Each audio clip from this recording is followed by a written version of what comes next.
तू ही तो जन्नत मेरी, तू ही मेरा जुनू, तू ही तो मन्नत मेरी, तू ही रूह का सुकून, तू ही अखियों की ठंडक, तू ही दिल की है दस्तक। और कुछ ना जानू मैं, बस इतना ही जानू, तुझ में रब दिखता है यारा, मैं क्या करूं। तुझ में रब दिखता है यारा, मैं क्या करूं। सजदे सर झुकता है यारा, मैं क्या करूं। तुझ में रब दिखता है यारा, मैं क्या करूं।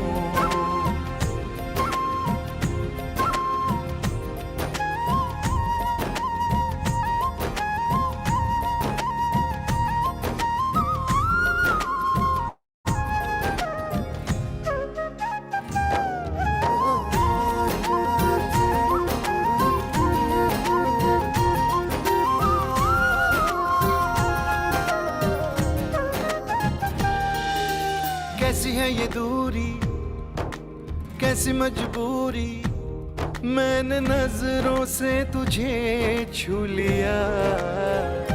ओ हो, कभी तेरी खुशबू, कभी तेरी बातें, बिन मांगे ये जहां पा लिया। तू ही दिल की है रौनक, तू ही जन्मों की दौलत। और कुछ ना जानू, बस इतना ही जानू, तुझ में रब दिखता है यारा, मैं क्या करूं।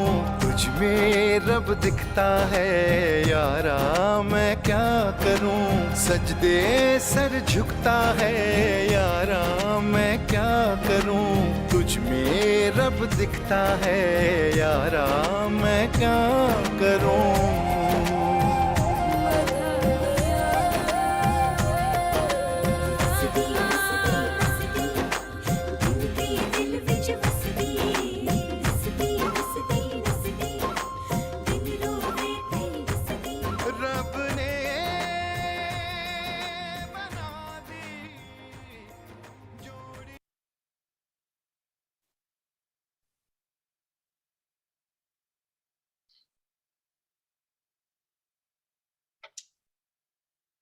Happy birthday to you.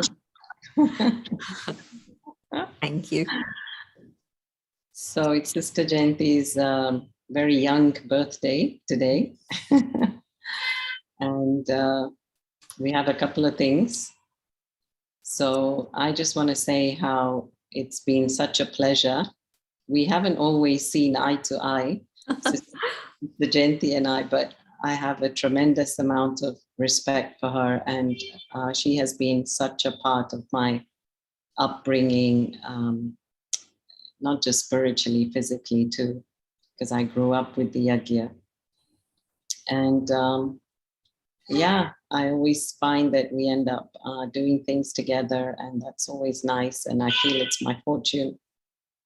So a lot of things I can say, Sister Jayanti, it wouldn't be enough, but really, yeah, you have played a pivotal role in my life and coached me and befriended me and mothered me and yes, sometimes told me off too. But yeah, I know you've had a great day today, and you've had tons of blessings come your way from around the world. So I know you are already full, so a little more today, this evening. So I'd like to invite Pavitra. Pavitra has something for you as well. Atma, can you bring her on? Happy birthday, Didi. And like Aruna Didi was sharing that how you have inspired her life. But I'm sure if everybody is given a chance, so everybody will have a story to tell about how they have, like you inspired them and they were inspired by you. And this flower for you, and also like we have so many flowers for you. Thanks to you, because of you, our Baba's house is full of flowers today. And also we have Toli, special Toli for everyone. Laddu for Yes. your birthday. She Thank you made again to you. event for you. Aditi? Thank you. I accepted with love. And I would like to say few lines in Hindi for Didi because I want to express my heart, and I think in Hindi I can express well. So just few lines, and I will try to translate also. विनम्रता, सादगी, रूहानियत जिनकी पहचान है, वही मीठी जयंती दीदी ब्राह्मण परिवार की जान है. देश विदेश के सभी सेंटर्स और मधुबन की आप शान है. ऐसी पवित्र आत्मा पर दादियां तो क्या, स्वयं भगवान भी कुर्बान है. Wow, wow. I want to translate, just a loose translation, of course. So she is known for her humility, simplicity, and spirituality, ruhaniyat on her face and every action. She is life of her heart of Brahmin family. She is honor or brilliance of all centers and Madhuban. And not only dadis, but even God himself is in love with her or have sacrificed himself on her. So how fortunate we are, Didi. You always inspire us, source of love, source of inspiration, and source of solutions for all of us always. So again, happy birthday to you. Thank you. Thank you, Pavitra. Thank you, Didi. And thank you, Pavitra. And gentlemen, we have one other thing. It's a little video. So that's put together by Brother Atma, who does the tech team and the tech for the revision. So let's have a look at that.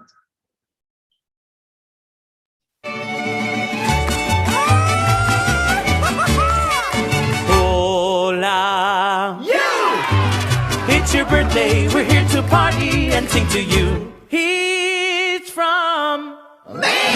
Hope you are bueno, the fun will rain the whole day through. From the Gulf to the mountains, the city lights and fountains, we hope your birthday's excellent. You are another year older, so perhaps you should Be generally awesome. 'cause today is your day. Hola, you! It's your birthday, we're here to party and sing to you. He's from me. Hope you are bueno, the fun will rain the whole day through. From the Gulf to the mountains, the city lights and fountains, we hope your birthday's excellent. You are another year older, so perhaps you should Be generally awesome. 'cause today is your day. Hola, you deserve a grand fiesta, and later on siesta, and the best of everything. Sí, señor.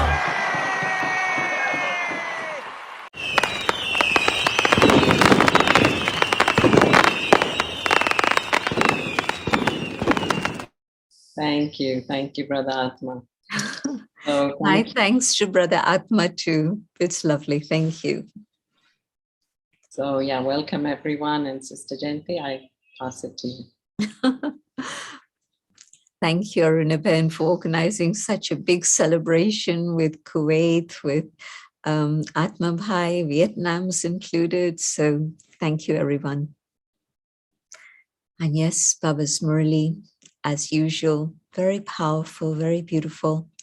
But after the celebration, I just want to remind you that this is a Murli spoken at a very critical time in history. And that was the first Gulf War, when Iraq was actually invading Kuwait. And so this history is very much part of the story of the Middle East and how it was dealt with. Well, history will tell you all about that. But I know that Sister Vijaya used to share her experience of that period, and it wasn't an easy thing to go through. And at that time, she didn't have Baba. Baba was protecting her, no doubt, but she didn't have a conscious relationship with Baba in that way. That came much later on. and she would share with us some of her memories and stories of that time. And so Baba, of course, acknowledges this, but that will come later. But I just wanted to put it into context. And so it's a Murli of 18th January, 1991. So on the one side, that was a situation in the world out there. And on the other side, it was again, for us, a very, very critical situation again. It was up in the mountains and we didn't have Shantivan at that time. And Daddy Janki had got sick, very seriously sick, double pneumonia. And she was at that point already, I think, in her 90s or maybe late 80s probably. And double pneumonia at that age, and usually it's a ticket for departure. But Daddy was taken to Ahmedabad and there she did recover. And it was from that time on that we celebrated her birthday. For 90 years, we didn't celebrate anything. She wouldn't let us. But at that point, when she recovered from that illness, which really she should have flown away, and she recovered and came back, and Baba's then meeting her in January. So it must have taken a huge amount of willpower to get herself well. But of course, it was Baba who gave her a new birth. And so she always celebrated her birthday as the 1st of January. So that critical time had been 31st December and 1st January. And now, of course, she's in front of Baba and Baba spoke to her. So it was also a very critical time for London specifically, but the world in general. And also this was a time that Global Corporation House was still under construction. And we were going to be receiving the keys in September 91. And there you are, January 91. And so it was a very interesting period of time. So within all that background, here's Baba coming on the 18th. And you would have heard Smriti and Samarthi many times before. Smriti, awareness, memory returning, and Samarthi, powers, inner spiritual power. And so usually the 18th of January is described as a day of remembrance, but it's also described by Baba as the day of power, because that was a time when Baba handed over all his powers to Didi Manmohini and Dadi Prakashmani for them to carry on the legacy and the work. So Baba's played a lot with this word Smriti and Samarthi, awareness, remembrance, and also power. And so Baba's saying how it's not just the memorial of Brahma Baba, and yes, of course, Shiv Baba came and created Adidev, the first deity, the first man, Brahma Baba, and through him created the first Brahmins. Baba's referred to the first Brahmins many times in this Murli.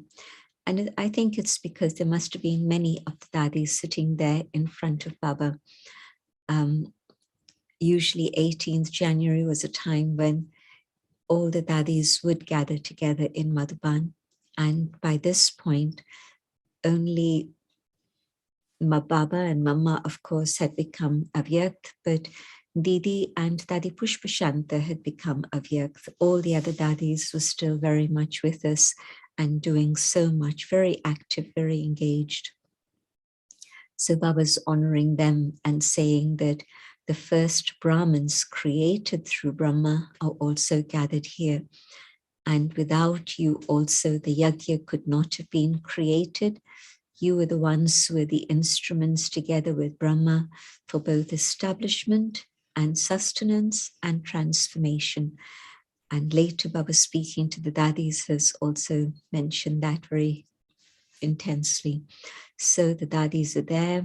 And then Baba saying that having created the first Brahmins and having sustained them, then through them, many other Brahmins were created and the expansion took place. And this is the story you all relate on the 18th of January.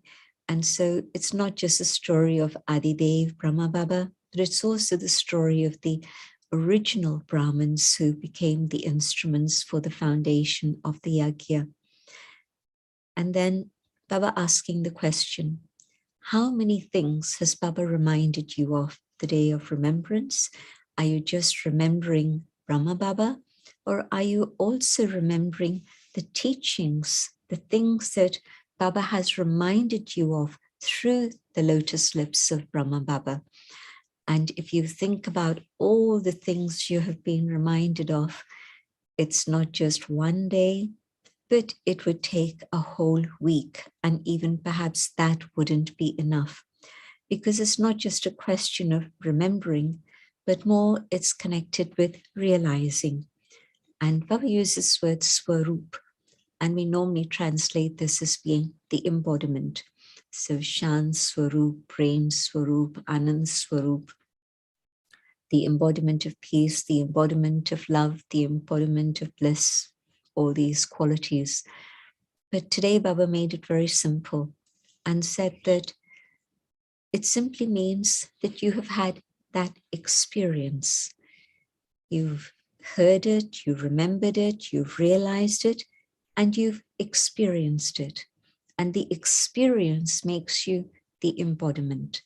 You become that in form. And so just remember and experience all the things that God has reminded you of.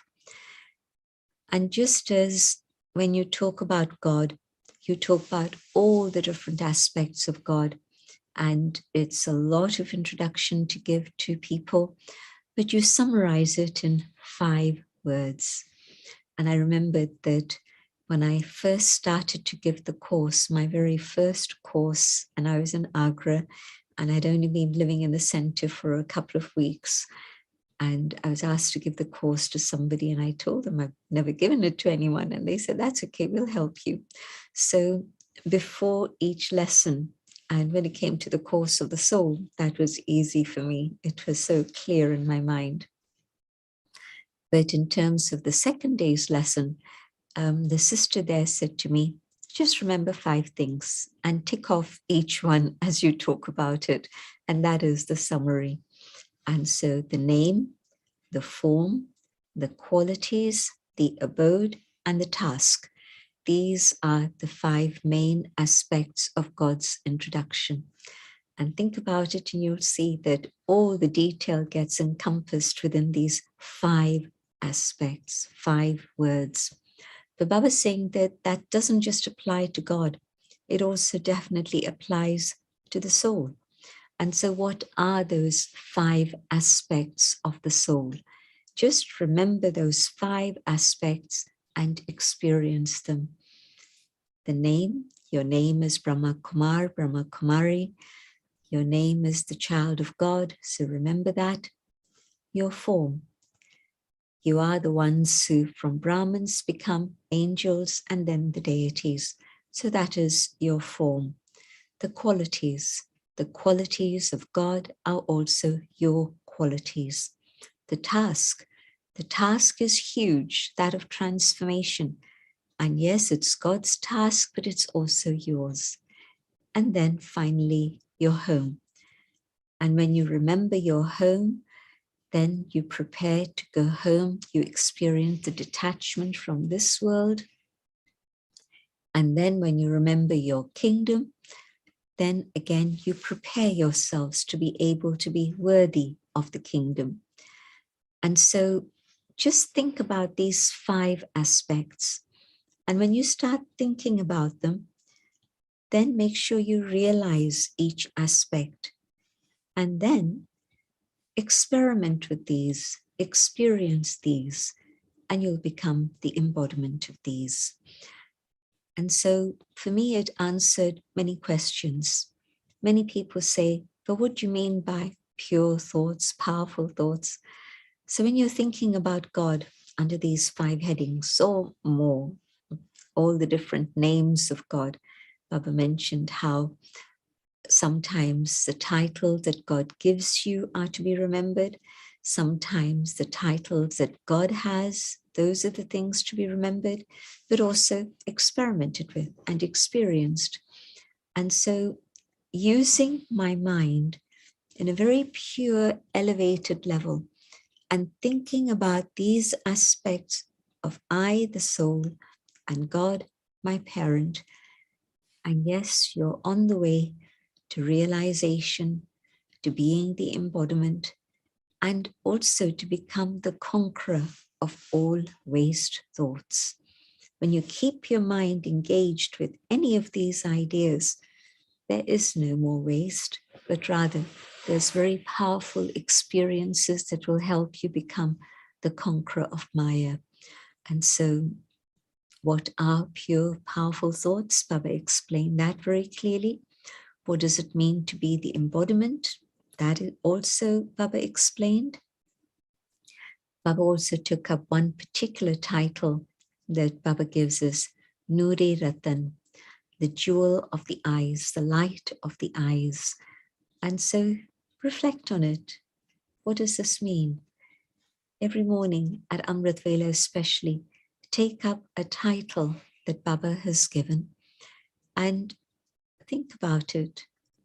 Why is Baba saying this? What does it mean? And then experience it, and you become the embodiment. And it'll be a very joyful, blissful experience, like being the light in God's eyes. You'll feel absolutely unique and detached and loved from the world and loved by God. And so each one of the titles, Baba's reminding us, Baba's awakening the memory, so that my memory now holds all of these things rather than the things of the past. And the past just simply slips away and it's finished. And then Baba went on to talk about how when the soul is in this intoxication of the awareness that God has given and is experiencing that joy and bliss, then it's lost in that love. And this experience of the soul has been considered by Bhakti to be merged in God. We are merged in God's love, but we don't lose our identity. But the Bhagats have recalled it in this way as being merged and losing the identity and just being absolutely merged within God. And so this idea of just making sure that our consciousness is at the highest and is in that stage. And then Baba remembering that, yes, there's a war going on, that's happening out there, but for you, it's nothing new. You've seen it many, many times. You've been around the cycle many times. Do you know how many times you've been around the cycle? And so for you, there's no question mark, nor even an exclamation mark. It's just simply an awareness, a reminder. Baba told us about this already. But then also, what do? They are your brothers and sisters. And so your duty, your task as a world benefactor is to be able to share with them vibrations of God's light, of peace. And so send out the rays of peace to everyone. This is your task. Again, I found that Baba's opening up the whole aspect of what is service, what is my role, what is my task, in a very simple and beautiful way. Something that whether I'm young or old, physically or in gyan, or whether I have a position, I don't have a position, none of that matters. The only thing that matters is that as Baba's child, I send out Baba's light of peace and love to all those who are in need, especially at that time in terms of the war. And today, at this time, yes, there's another war going on, and maybe many other little wars happening across the world that we forget about, we don't mention. what's happening in some places in Africa, what's happening in some places. Afghanistan is still in trouble. Syria is still in, you can just see there's things happening everywhere still at this moment of time. So no need to mention names or places, but to know that my task as God's child is to spread God's light so that it's able to reach anyone everywhere. And maybe some of you who are watching remember that war, the first war of invasion of the Gulf. And you'll remember how frightening it was, how awful it was, how difficult it was. But there are similar things happening many places. And so can I send God's light of peace everywhere? And in this way, be a helper, truly a helper in God's task. And then Baba talking to the daddies. And of course, it's a very lovely scene, Baba reminding them of how much Baba appreciates them as his companions in establishment and sustenance and all the service that they have done. And so Baba really, really giving them a lot of love and praise. And then to Dadi Janki, you're fine, you're okay. There's nothing wrong anymore. You needed some rest. That's what it was all about. You don't give yourself time to rest. And that was true for Dadi, absolutely. And so this came as a signal for you to have rest. And now you're absolutely fine. And so Dadi is Baba's child, took Baba's advice, and really then the next couple of months, she slowed down. But then she came back to London and she had fresh energy. And so there she was again, whirling around and making all of us run around also. But that was Dadi, but Baba's love for her and concern for her rest.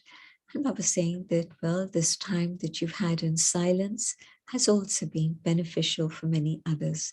They also needed that time off. So those were the main things of the Murli.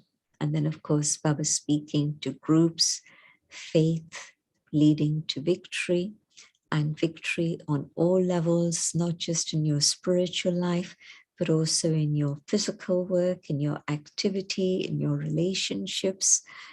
So Baba sharing many beautiful things. And then later on, Baba also talking about, in fact, when he was talking about with the Shaktis, with the Dadis, Baba also mentioned how it's not Brahma Baba who's remembered. Baba created the Brahmins and then flew away. And so it's those who have been on the field of service after Brahma Baba left, who are the ones who have been remembered in Bhakti, which is true in India. Only one temple to Brahma and thousands and thousands of temples to all the different Shaktis. The main ones, yes, but also in many places I find that there's a little temple and I say, who is it dedicated for? And they'll say for the Devis or for Saraswati or one of the Devis. And so that memory of last Kalpa, so strong that in Bhakti, they still remember the goddesses. And Baba is alluding to Saraswati being incognito. Yes, on that level, until 1965, very little recognition in Bharat of what the Brahma Kumaris teach or what they do. Just a lot of false stories, false notions being spread around. But Mama, of course, with her personality, wherever she went, she was able to dispel those doubts. But Baba saying that she's also now incognito. And in Bhakti, there's a very interesting memorial of this. The two rivers, the Ganga, the Jamuna, Ganga, Ganges, where you purify yourself, and Jamuna, the place where Krishna played by the banks of the river. And so both rivers very, very famous. But they say that at a particular point, there's a third incognito river that joins them, and that is the Saraswati River. And so Baba's children, the temples of the Shaktis, huge all over the world, not just in Bharat. I've seen temples dedicated to the Shaktis abroad also, but all of that beautiful and splendid because it's the Dadis, the Shaktis, who carried Baba's work to this particular stage in which everything has flourished and so much has been established. And so now, certainly in Bharat, with so many teachers, 40,000 teachers in Bharat, serving across Bharat, and every center in a city serves the rural areas also, and not just the urban areas of the city, but they go into the rural areas. And so probably the whole map of India is one in which you can say there's been service that has happened. And so who inspired all that to happen? It would have been the Dadis. So Baba was saying that the Dadis have been remembered as the ones who are the Devis, the goddesses, but also Mama being remembered, but incognito. So this is the summary of the Murli.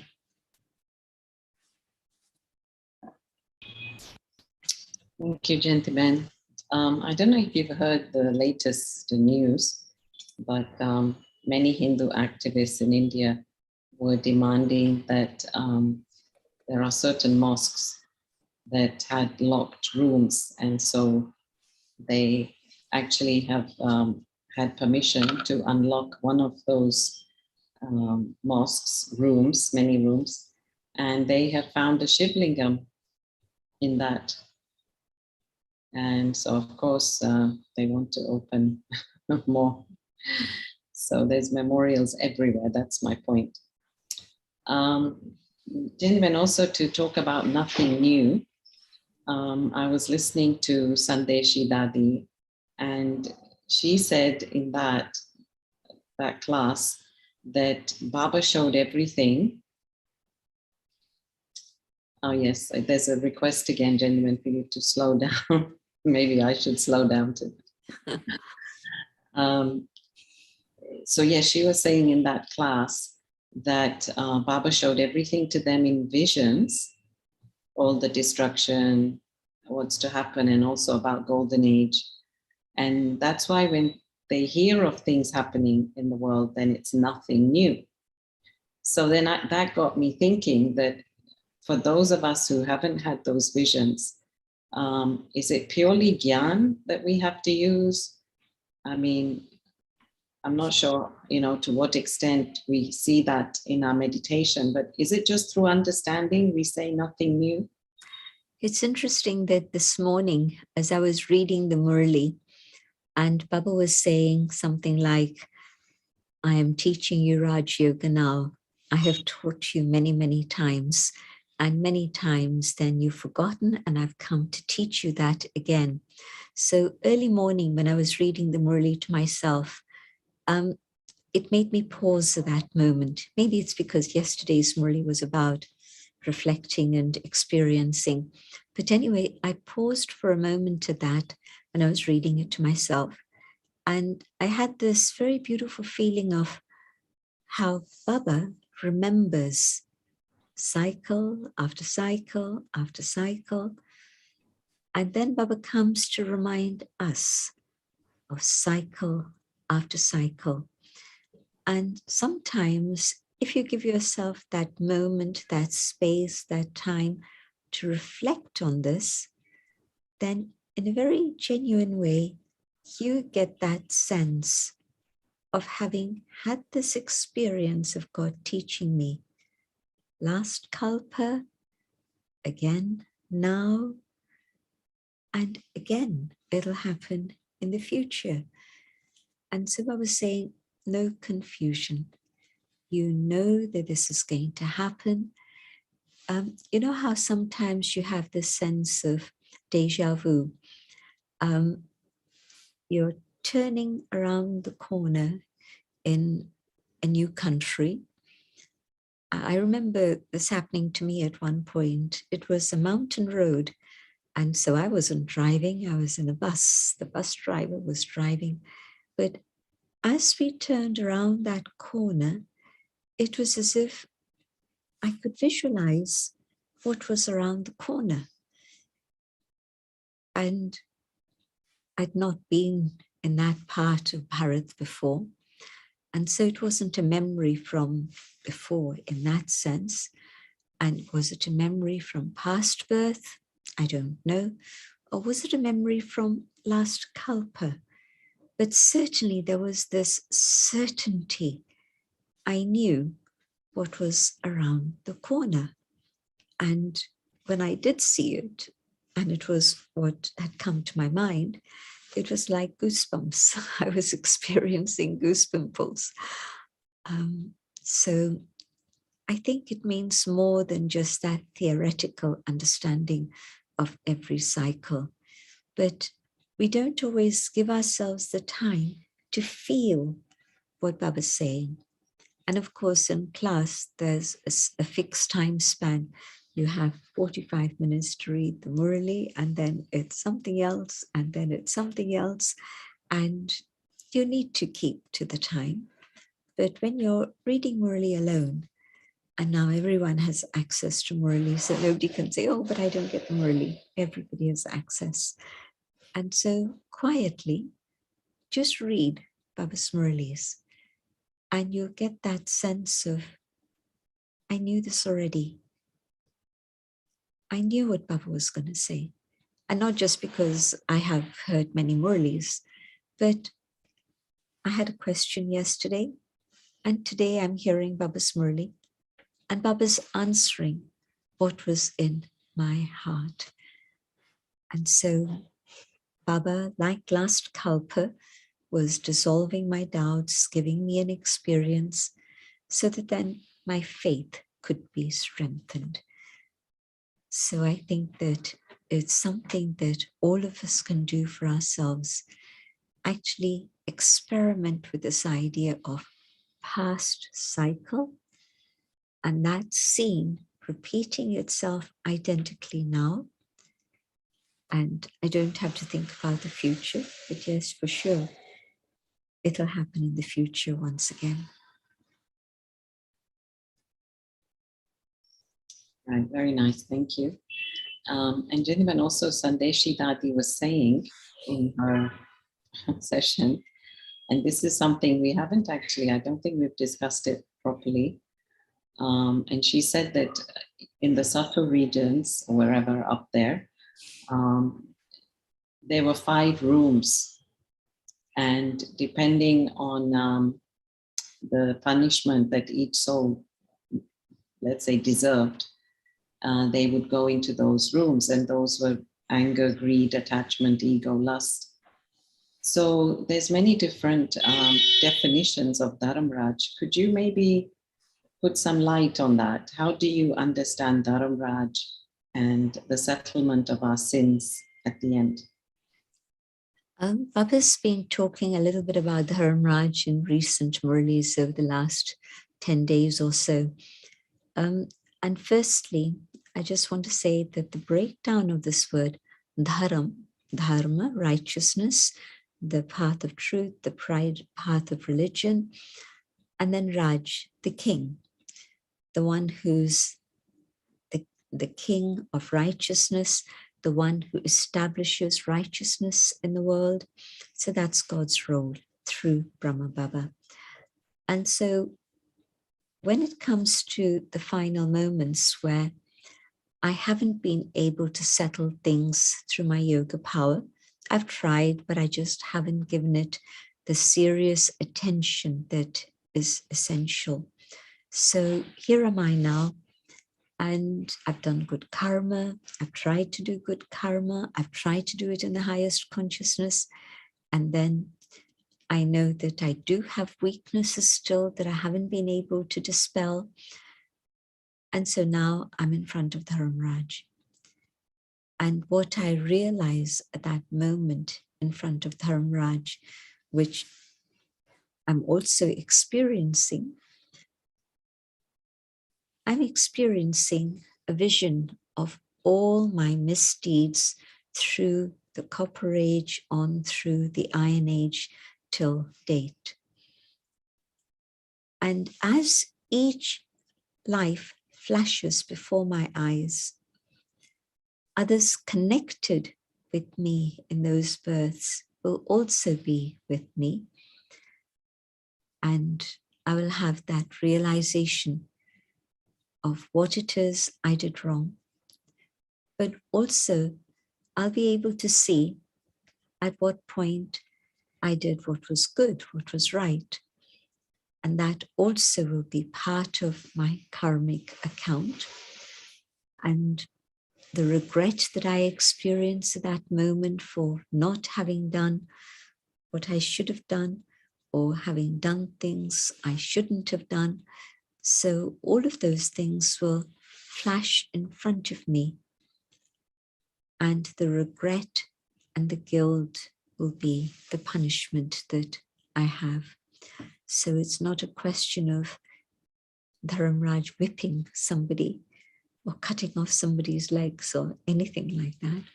But the realization and the settlement comes through not yoga power, but through my own suffering, that this is what I did and I had the opportunity, but I didn't take advantage of that. So, gentlemen, where is the tribunal? Does the tribunal sit then? Yes, the tribunal is with Brahma Baba because Dharamraj, because maybe, yes, I got the instructions Srimad from Baba's Murli, but maybe I didn't have enough of a relationship with Brahma Baba as such, because Baba had become the Avyakt angel by then. How did Baba signal me? How did Baba teach me? Yes, through the Murlis, but also through Didi and Dadi, and then later, Dadi Kumarka, Dadi Janki, Dadi Gulzar. These three would make major decisions about whatever it is that was going on in terms of the family and service. And so everything would come to their attention. And they would call the person and have a chat with them and see, well, was this just a one-off aberration, one mistake that the person realizes and they're not going to repeat again? Or is it that they really are setting themselves up as a separate entity and they know that everything here is given free without charge? And they've taken all the teachings from here. They don't have any separate other teachings. So, it's with not just with Baba that there's that realization, but the Dadis have also been the ones who have explained to us, tried to put us on track and try to help us. So they also will be there with Dharamraj. For people abroad, basically, it's three Dadis we've had the most contact with. Dadi Janki, Dadi Prakashmani, Dadi Gulzar. Some have had contact with Dadi Manmohini, Didi Manmohini, but not so many others in the same way. But the people in Bharat, they've had a lot of time with all the other Dadis except Dadi Janki. And then, of course, towards the end of her time, she gave all her time and energy to Bharat so that, again, they would be able to have something to fall back on. Make sense? Yeah, yeah. So you said Brahma Baba. So basically Shiv Baba in Brahma Baba, and then his jewels, and that some combination is Dharamraj. Yeah. Okay, thank you. Gentlemen, this point about being set on your seat, and Baba often mentions that. So in essence, does to be set on your seat mean the seat? I know he said that you have all powers and that, but does it mean to be set on your seat of soul consciousness? Yeah. When I'm soul conscious and it's deep, it's profound, it's not superficial, because it's easy to say, oh, but I was thinking I'm soul. No, not just thinking, but being soul conscious. Then in that state of being soul conscious, when I need the power to discern, it'll be there. And I'll use that capacity to be able to understand what it is that needs to happen next step. And so definitely soul consciousness. Right, thank you, Jenny-Ben. And of course, lots of birthday greetings on the chat. And somebody's asking, and we're also discussing this in the week. Jenny-Ben, could you explain Rundha Mala and Rudra Mala? And if you'd like, you can throw in Vishnu Mala. Yeah. Rudra Mala is Shiva's rosary. And when Baba says this, it means we go up to Paramdham and we become the rosary. You can see it either as a genealogical tree, the formation of souls in Paramdham, or you could even see it as a garland around Shiv Baba at the peak. So that's the Rudra Mala. And then there's the Mala of Vishnu, which Baba also calls the Rundha Mala.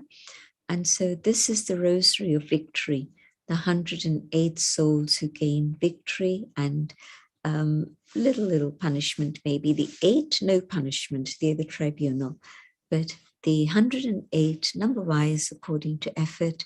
And so some punishment, maybe a little bit, maybe a bit more, but whatever, it gets settled and souls go home and then very quickly come down with the soul of Brahma Baba, Mama, and others, the advanced party souls. So it's then the beginning. They go home and then they come down, and Baba describes that as the Vishnu garland, the garland around Vishnu's neck.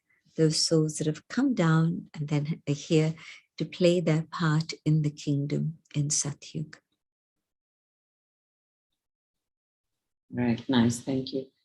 And somebody's asking, Baba, remember this section where Baba's saying that Baba reminds you of the title, The Light of the Eyes? And then after a few lines, Baba says, what is the power of the eyes? So somebody's asking, what is the power of the The eyes are the vehicle, the instrument, the windows of the soul, the way to share love and joy and peace. And so this is how important the eyes are. It's not just a simple sensory organ to help me see, but it's also the way in which whatever is going on inside is communicated with the world outside. And so very, very important to check what's going on with my eyes. We don't realize it, we get distracted. And instead of, Nadi used to notice it hugely, and she'd pick it up and she wouldn't hesitate to call out a name on the mic and say, look, it's time for you to listen to the Murli, or it's time for you to put that toy down and listen. And was it justified? Was it not justified? Who knows what people get up to? But the eyes are the way in which you can see whether the mind is wandering here and there, whether there's a distraction here or there. It's a very, very noticeable thing for anyone who's looking at you. So everybody has eyes, and if they don't have eyes, they wish they had eyes. And here we are, not just with our own 2 eyes, but with the 3rd eye shining also. So a very important part of the human makeup. Gentlemen, while you are on these subjects, could you also highlight, during the week, Baba said, Vishya Vaitarni nadi. Could you, you can say it in English as well, and they can translate.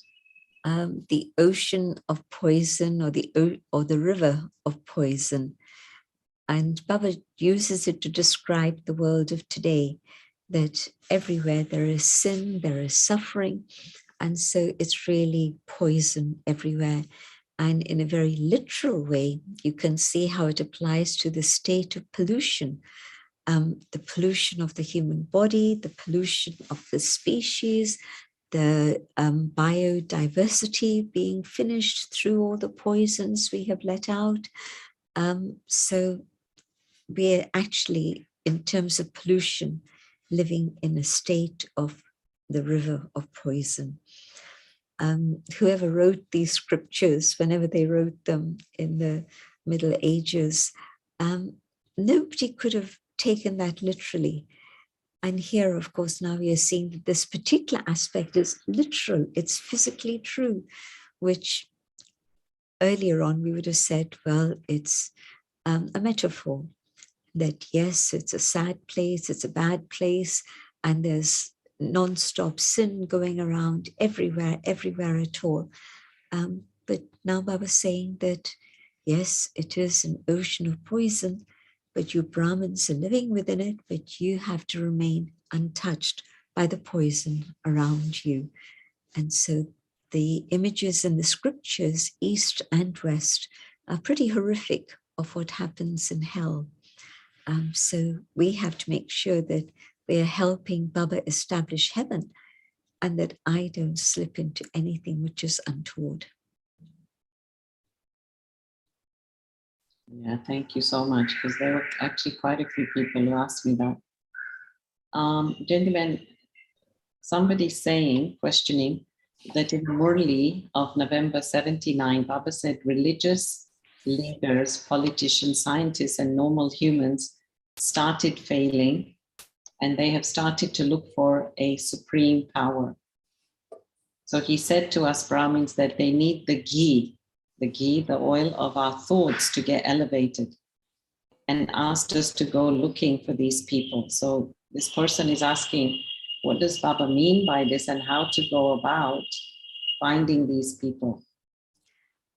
Two different ways. In India, they have such an enormous setup in which they have the professional wings.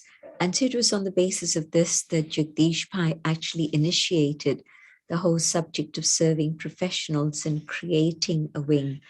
And you've seen how one of the early ones that got established was the medical wing, and then the education wing, and then the jurist wing. You can see that service of these areas have been going on in Bharat for 50 years, very long time. And they've been able to reach very, very high levels within that. So yes, they're searching for those individuals who can actually be a support for Baba's work.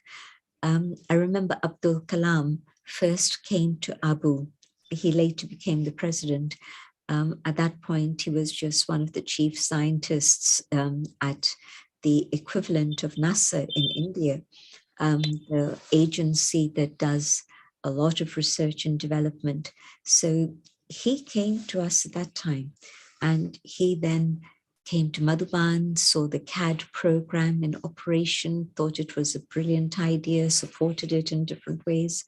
So to a certain extent, then he became a mic for Baba, was able to talk about Brahma Kumaris very eloquently. So on the one side, you've got this big setup in which you're able to reach people at the top of the tree, the top of their profession, because everything is so big and so visible.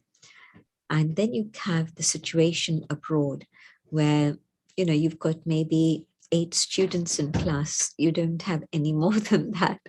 And so you're not going to set up wings, but through contacts, here is somebody serving because they've got some contacts in the medical arena, and they're serving others who are involved in medicine. And maybe they connect with those souls, start doing some service through them, and who knows how far it will reach.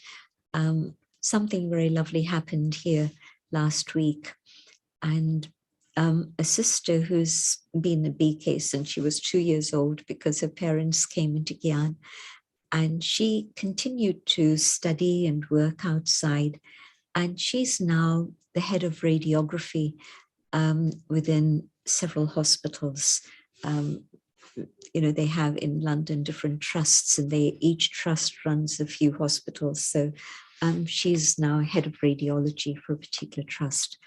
And she's a family friend. She had a family friend, and he's now the chair of another big trust where I think they said 1.2 million patients come each year. So 3 big hospitals in this very upper class area, neighborhood. And he invited us to do a presentation to the full board of the NHS, the National Health Service Trust. So a year ago, I couldn't have imagined that such service was going to happen. And now it happens so easily, so naturally through a sister who works in that arena. And so her friend is the sister of this guy, and the door opened. Now we've no idea what will come further out of this, but you can see how when Baba says, find souls, there's so many different ways, and you don't know which way is going to work. The most important thing is to love Baba, to keep my heart and head connected with Baba, and to keep my eyes open and alert for opportunities for service. And so it may be a family friend. I remember we'd met the director of UNESCO many years ago in Paris, even though it wasn't so easy, but it happened. It happened through a Mauritian who was at that time director of education in Mauritius, and he was transferred to work in UNESCO in Paris, and he opened the door for that. Well, we then also had the culture of peace. Some of you might remember we did a program for several months, a project, Culture of Peace. And this guy, Federico Mayor, his medical background, scientist, and an amazing character with a very big heart. So he had initiated the culture of peace for the world through UNESCO. And then when he left his post at UNESCO, we were wondering how to be in touch with him because we didn't have personal connections, just the UNESCO connection. And it turned out that he had studied with a sister who was in Gyan and Miriam. So her father and Federico Mayor were friends from university days. And so it was a very easy connection again to further that relationship. And that's been very fruitful. So you don't know where the door will open, how service will happen, but have the faith. It's destined to happen. The doors have to open. The scientists have to come. The religious leaders have to come. The political leaders even will come. Ordinary people will come. And Baba will be revealed. There's no question about it at all. It has to happen.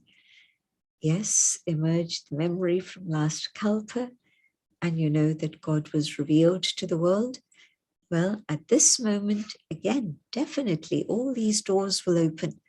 And why Baba mentioned these 3 particular arenas is because political leaders have a lot of influence and a lot of power. We know that. Religious leaders have an incredible amount of influence and power, not in the same way as the politicians, but in their own way. Huge amount of recognition by the country and the power that they hold. And then the third, religious leaders.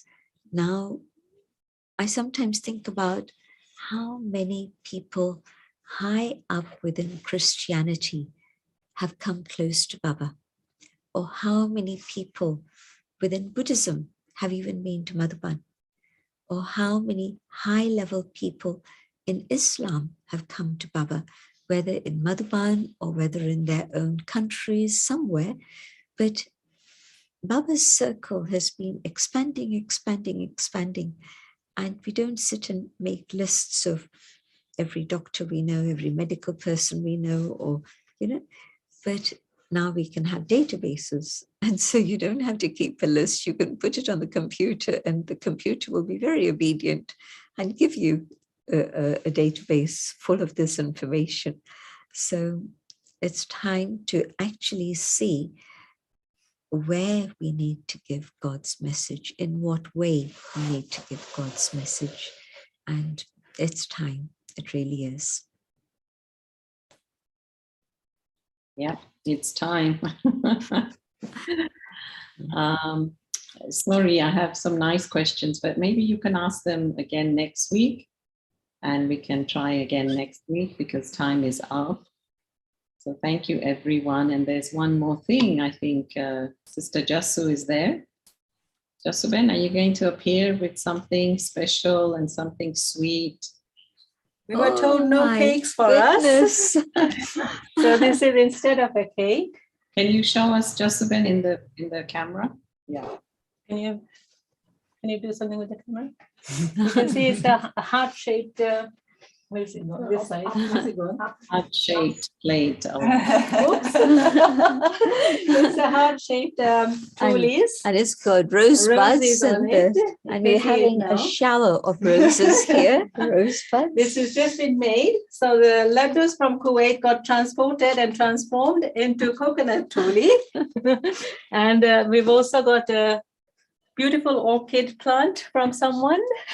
For gentlemen. Representing the love of the whole world. The Toli, we thought we would show it to you on camera. We can't give it to all of you, but Sister Jayanti has been receiving so much from everyone. And so on behalf of gentlemen, to all of you, that your mouth is sweetened even just with the vision of this Toli. Yes. Yes, we got used to Zoom Toli, just a bit. Okay.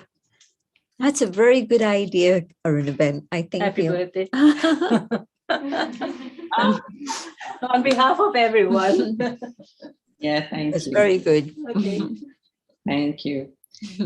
Ben, may you have a very more lovely remainder of the day. And I know Baba showered you with so much already, and well, sweet dreams with all of that. So thank you, everyone. We will end with a nice mantra, actually, nice music. Om Shanti. Om Shanti. Thank you, everyone.